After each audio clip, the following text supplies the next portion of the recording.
Transcranial direct current stimulation and depression. What is TDCS? TDCS is a form of neuromodulation that uses a low current via electrodes to enhance cognitive and behavioral performance.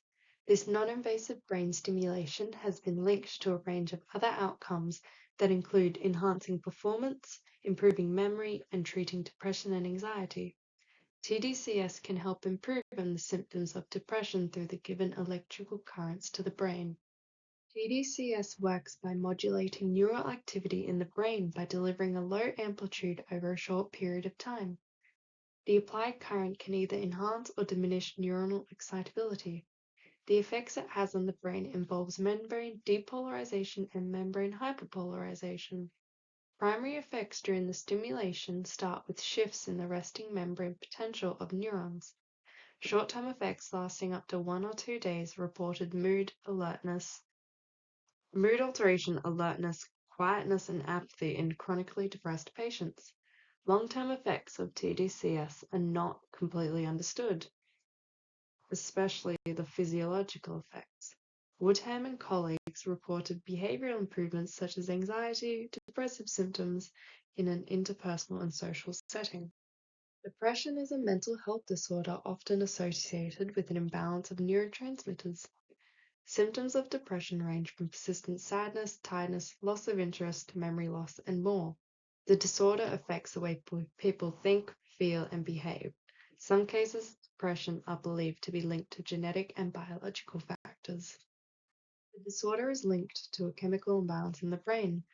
The chemicals often linked with depression are dopamine, serotonin, norepinephrine.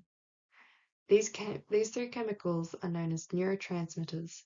Neurotransmitters allow our brain to communicate with our body. When there's an imbalance, our neurotransmitters are unable to transmit signals effectively, which then affects our mood. In addition to depression affecting our brain, the main subcortical limbic regions affected from this disorder include the amygdala, hippocampus, and the dorsomedial thalamus. As a result of these brain regions being affected by depression, a decrease in hippocampal volume and a decrease in amygdala core volume have previously been reported. A study conducted in 2013 by Alonso and colleagues examined the evidence of TDCS as a treatment for depression. A total of 64 participants were involved. Participants were then administered treatment each weekday for 3 weeks with a total of 15 sessions with 2 milliamps for 20 minutes. It concluded that one group's symptoms of dysphoria improved, the other group did not, and both groups shown improvement in retardation and vegetative symptoms. The study only used a total of 64 participants. Ideally, a larger sample size can better help with the understanding of TDCS and the treatment of depression.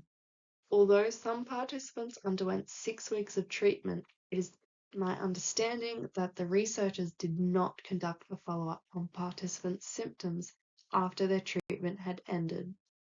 The follow-ups can help understand whether TDCS is a sufficient treatment for depression. The use of a 3-factor analysis was a good idea as it gave an understanding of how TDCS affects the different dimensions of depressive symptoms. Lastly, it had a target population which focused on those who did not respond to previous treatments for depression, such as medications. Similar to the previous study, Liu and colleagues conducted a study which also consisted of administering stimulation of 2 milliamps across 15 sessions once a day. This study looked to assess verbal memory and executive function to treat depression. Results after 3 weeks of treatment were reported as modest in that a small number of participants began to feel improvement in their mood. An improvement in attention and working memory had also improved. Some participants extended their treatment to 6 weeks, which the researchers have reported this treatment length to be more encouraging with greater outcomes. The researchers reported no decline in neuropsychological functioning. Researchers were unable to determine whether it was the duration of the treatment was more beneficial or the number of times the treatment was delivered. Weaknesses from the study include its small sample size and the shorter duration of the treatment. The sample size may limit the generalizability to a more broader population. Strengths from the study included its design, which is randomized sham controlled. This helped determine whether the group receiving the actual treatment was responding positively to TDCS. Brunoni and colleagues tested whether TDCS enhances the effects of cognitive therapy in the treatment of depression. Brunoni and colleagues aimed to determine whether the combined approach offers significant benefits. The study had found cognitive therapy and TDCS led to a significant reduction in depressive symptoms. The study proved to be an innovative approach by combining therapy with a physiological treatment, as it is well known that psychological therapy is an effective treatment for depression. The design of the study helped strengthen validity and minimize biases. The double blinding would have helped reduce potential bias of expectation and results from the experimenter and participants. Weaknesses include the sample size, as this aspect may limit generalizability of the results and the duration of its follow-up. As depression can reoccur, the study lacked in a long-term follow-up to assess the durability of the treatment. A shorter duration may not measure the long-term outcomes properly. Directions for future research to understand how TDCS can treat depression would include larger sample sizes. By using larger sample sizes, this allows more reliable findings to apply to a larger population. Studies might also consider a longer duration of treatment when administering TDCS. A lot of studies conducted shorter treatments. It would be beneficial to understand if longer duration of treatment affects depressive symptoms positively.